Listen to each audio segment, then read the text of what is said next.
So, Mark, did you see that video of the perfect Christmas gift, holiday gift for the traveler in your family? Dissolving swim trunks. This is a gag if I've ever seen one. I don't know if this video, like if they were supposed to dissolve or they were just cheaply made. And I think that's the case. They just sort of fell off, but it is hilarious. Yeah, I don't know if this is like a thing that you can buy, but it would be an epic prank if it is. It's kind of like the exploding golf ball, but way, way, way worse. I mean, it's a terrible idea because you probably get kicked out of the resort when you're running around with your Johnson flopping around.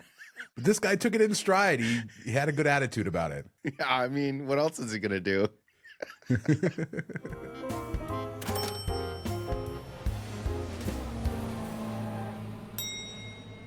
So one of the things that travelers pick up over time is tips. Every traveler has their favorite tips, their favorite hacks, the things that they like to do when they're traveling. And this is some of the coolest stuff to kind of expose yourself to because we all think differently and a lot of these hacks can be useful to your life. You recently wrote an article based on this Reddit thread that we had talked about on 20-Minute Travel before. Some of them more interesting travel hacks, starting with like a plug, people using, I don't know, objects to stick into UK plugs. I don't think that's a good idea, but there's some really good ones on there. I grabbed the best ones for those and then threw some that I've used over the years for my travels and stuff, and then asked for other people to share theirs, and hopefully we can add some more to the list. But it's just interesting because it's things that maybe you never thought of and it just kind of clicks. Instead of sticking something in a plug where you can burn down the hotel or get sued, go to the front desk and ask if there's any that have been left behind, some adapters, things like that. And oftentimes they'll have something that they'll loan to you, things along those points. I love going into a hotel when you're walking around the city, especially in Europe where they charge for bathrooms.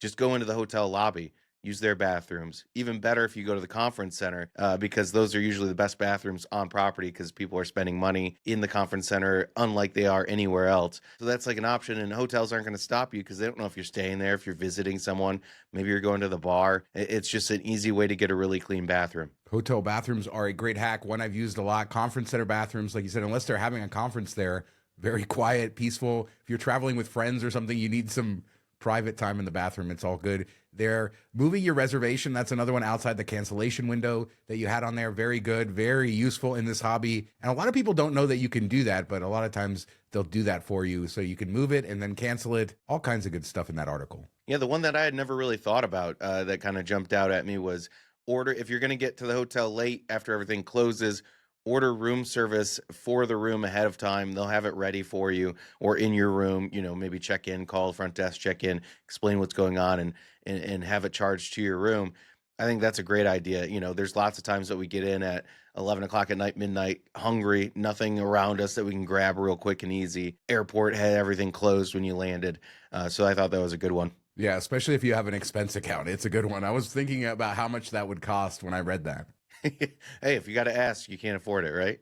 Yeah, exactly. So let's talk some credit card news. There was some hubbub in the space this week with Capital One and their guest policy on their priority pass and stuff. Apparently some language changed saying that you only get 2 guests, and previously it had been unlimited. But Ryan Smith saying he contacted Capital One. They said that nothing has changed. So we don't really know, but I mean, this wasn't going to be a huge deal either way for most people. Yeah, I mean, for families, it might be if you don't have, your spouse doesn't have a card that gets you in there, it could be an issue. A lot of families of 4 or 5 people when traveling might have a problem with this change. I mean, they updated the terms, so maybe nothing's changed yet, but it seems like it's going to go that way. We saw them ditch the restaurant access on the Venture X card. Business Venture X still has it for most people.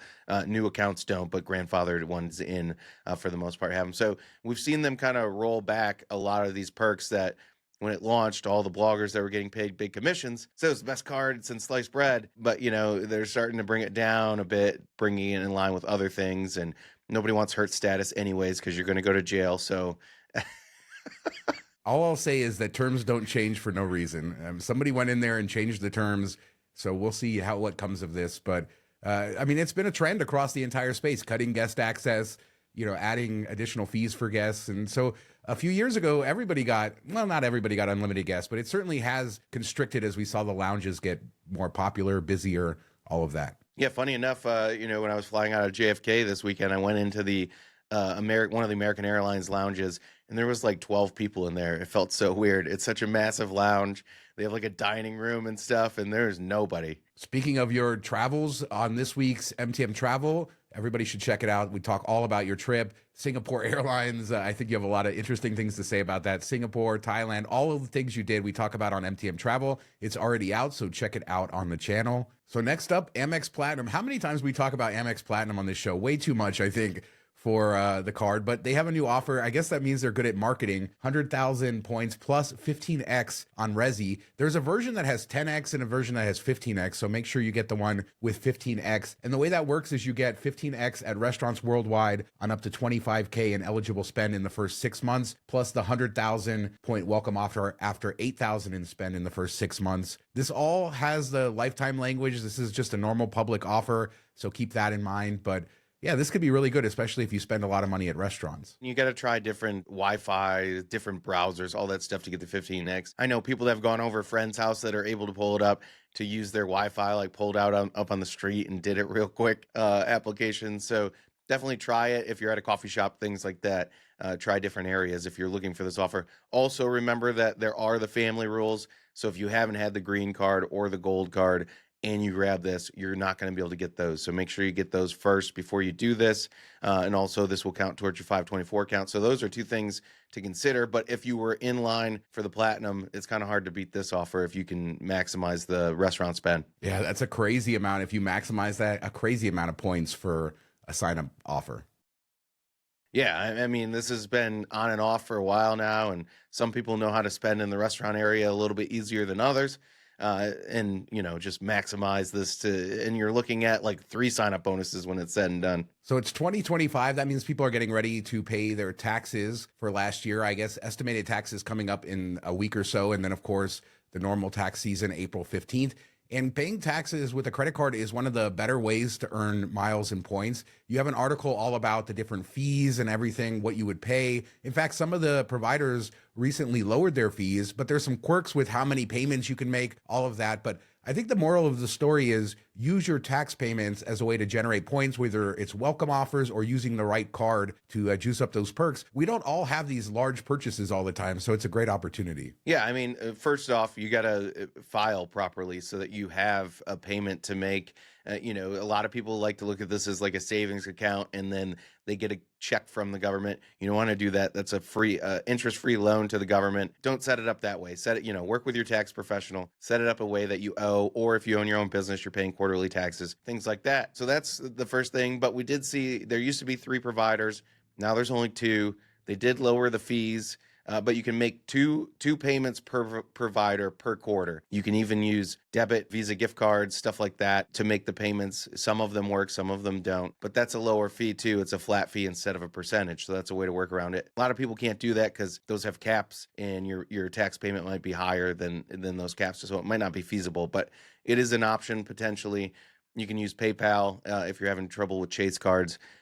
Link it to PayPal, pay that way, and it will go through better. But we did notice some Amex cards, notably business cards, I don't know if personal cards too, they're going through at a higher fee. I don't know why. I don't know if it's a glitch. Other cards show the higher fee on the 1040 one. They show like a 2.8% fee, something like that, instead of the 1.75. But when you get to the final payment screen, it drops down. But with the Amex business cards, it's not dropping down. So I don't know what's going on there, but something to look out for. I've been using Pay 1040 for, I don't know, a long time. Works really well. Super simple, quick process of using it. So I highly recommend these. These are all integrated directly with the IRS. In reading this, I wondered why they have these caps. And I guess when you talk about gift cards, I guess a cap would be needed. People would be using thousands of gift cards to pay their taxes, but a cap of 2 seems kind of low. And these fees are not great. I mean, you're paying 2%. So you want to use a card that's earning at least 2x.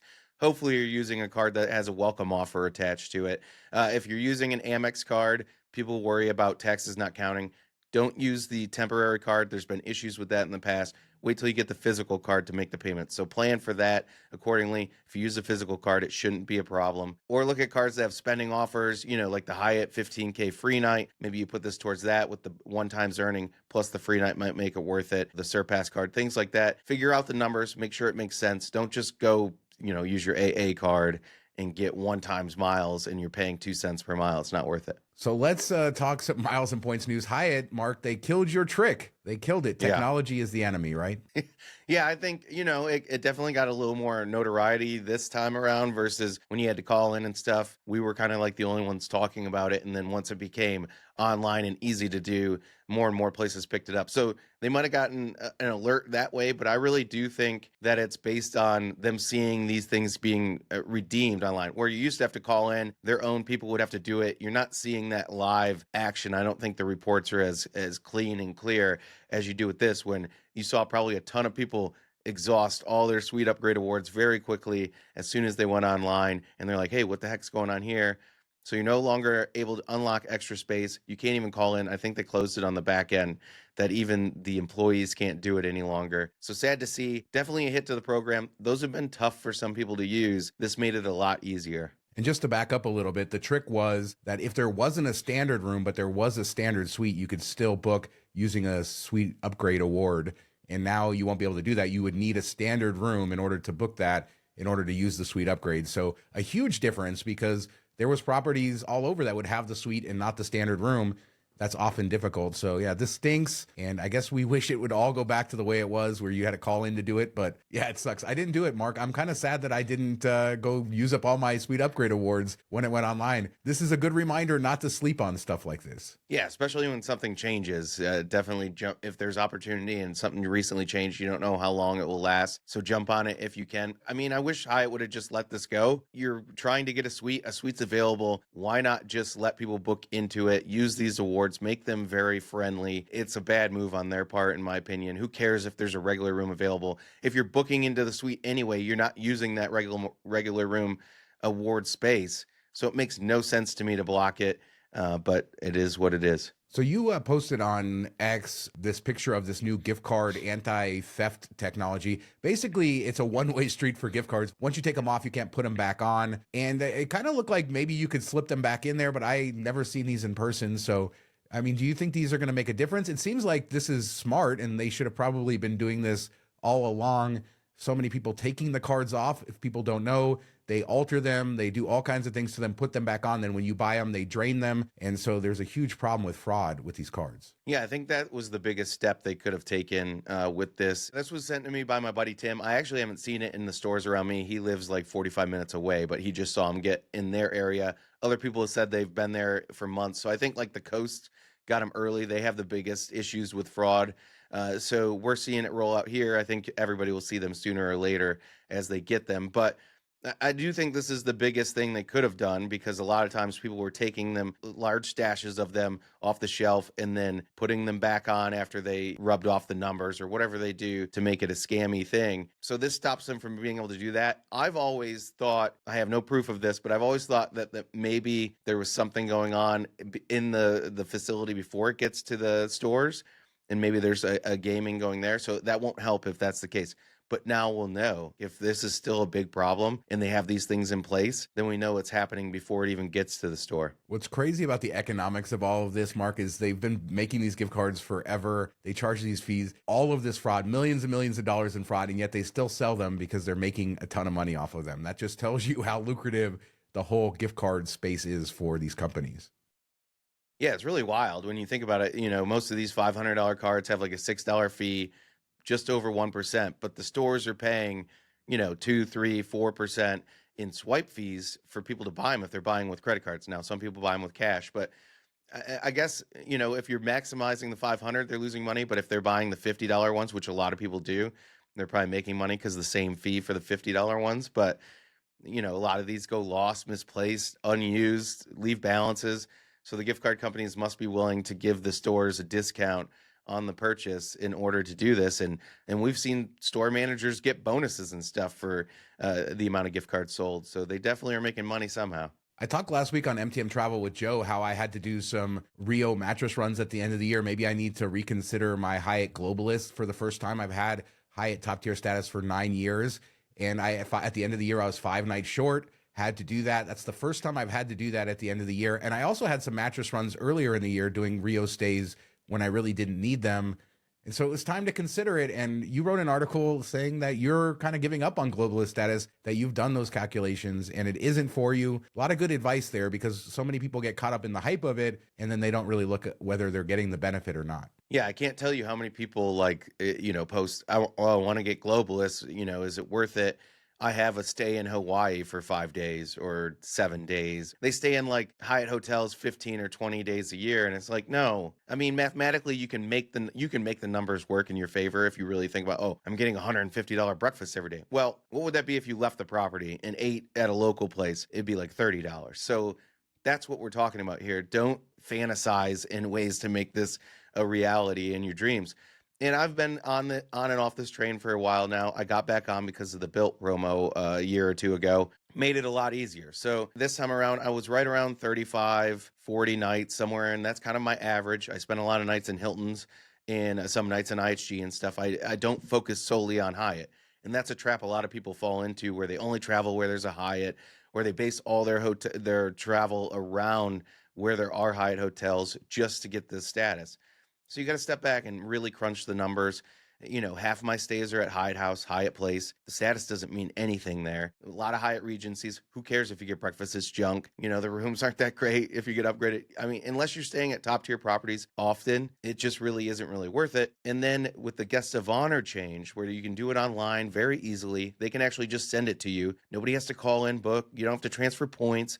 It makes it so that if those 1 or 2 times a year you need it, you can use that. If you have enough friends that have the status, maybe you do something for them. I checked in for one buddy. He needed 3 more nights at the end of the year. We have a Cat 1 by us. He's like, hey, can you go to this hotel that's 45 minutes away and check in? I'm like, yeah, I'll do that, but I want a guest of honor at some point next year. And he said, cool. So that, things like that, there's ways around it. And the person giving you the guest of honor gets a little benefit too, because they get a night when you use it. So it makes people want to give away their guest of honor perks to everybody else so they can earn it. I will say I love Hyatt. Like I said, 9 years, top tier, elite. The program isn't what it was because it's a lot more elites now. The upgrades aren't what they were. The breakfast is less important to me, as you say. When I'm at a really nice property, sure, but when it's just an average place, oftentimes I don't even eat breakfast. And there's a lot of calculations that go into it. Of course, if you're on the outside and you're new to this and you want status and all the cool things that come with it, I understand the FOMO for it, and go for it. See if it's for you. I don't think there's anything wrong with testing things out and seeing if it's for you. I think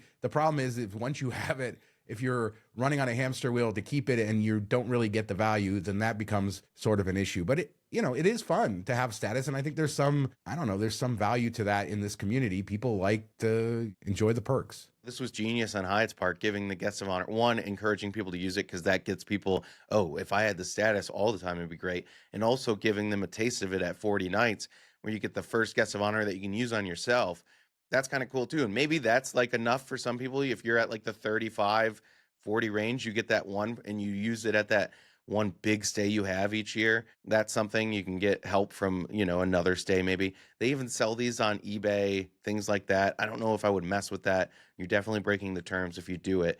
So there's potential issues there. If they find out that person was selling them, they're going to trace it back to you eventually. So I would stay away from that, but that is an option out there. But just go to these meetups, join these groups. You can make friends. People are willing to do it. As you help them out somewhere else, and they're like, hey, here, take this guest of honor. Plus, like you said, they get the night free, so it works in their favor as well. It's a pretty cool program, and it does change things for me. Here's one little tip, because people in this community they get a little strange. If you take a guest of honor from somebody, use it, because they're going to want that night. They're going to get upset if you don't use it. So, and you can't give it back to them. So I've seen this happen this year a couple times with a couple people getting pissed because they gave somebody a guest of honor and they never used it. Yeah, and if they were planning on that night to hit 60 and they were like right up against it, definitely sweating it that final night of the year and stuff. So if you get one, use it. I have a buddy that hooked me up for our Bahamas trip, so I'm very happy for that. That one's definitely going to save us some money, because it's so expensive on property at the Baha Mar, and there's not a ton of great options around it, but it will work for us. But I'm definitely not valuing it at $150 a night. And now for some cool New Year's around the world. And there were some really neat fireworks shows. Las Vegas, I hate to say, just did the same old thing, fireworks off the rooftops. But in Shanghai, they had this insane drone show with this dragon. And this is maybe the first time I've ever seen fireworks incorporated directly with the drones, which is really cool. And then in Nagasaki, they had the biggest firework, I think they said ever. What a display that was. Craziness. Love that stuff. Yeah, that one was it was pretty huge, but I really think the Shanghai one was better and more unique. And we've been talking about this for a while, how they should have drones and fireworks, and they finally figured it out. Looks really cool, something completely unique. And at least they weren't dive bombing. I forget where that was that you shared like a week or so ago, that a kid got hurt. I don't know. I hope he's okay. But that's kind of crazy that drones were just falling out of the sky and diving into people and everything. I don't know. Something to worry about. New fear unlocked. That was in Orlando, and the kid is okay. So thank God for that. But we don't really know what happened. I think one drone went off course, crashed in, and then, you know, once you have one drone crash into another, it sets a chain reaction, and then everything goes off. That's why there's some concern about doing drone shows over people. You can't really do it above people. And there's, you know, rules, but the FAA is who decides who can do drone shows in the US, and they have to apply for a license, and they did that. But yeah, I guess, like you said, new fear unlocked. Just make sure you're not underneath the drones. That was, I mean, it was apocalyptic watching these drones sort of fall out of the sky and like hit people. It was like Terminator 2 coming to life. But, you know, I mean, it's crazy. How does cool S always turn into morbid S? But we do it every time almost. And, you know, FAA, if they taught us anything with Boeing, they're really great at their job. And the Chinese are really great at making drone shows, fireworks, the spectacle. That's what the Chinese do so well. They love all of that. And I think it's a bucket list thing for me now to go to the Bund and watch their show there. I wanted to go to Hong Kong too, all kinds of places. Let us know in the comments where you would want to see New Year's Eve or just these crazy drone fireworks shows. Where is the best place that you've seen and that you want to do? Anything else we've talked about? The Amex Resi offer, are you going to do that? Paying taxes? Is that something you have done over the years? What cards are you going to use? Leave a comment. Your favorite travel hacks? What do you like in that article? What do you suggest for other people? Leave a comment down there. And we have our MTM Travel with Mark's escapades. A lot of fun, a lot of laughs on that show. Check it out on the channel. And thanks so much for watching. Talk to you next time. Have a good week, everybody. So I felt like I rambled for 20 minutes and then have a good week, everybody.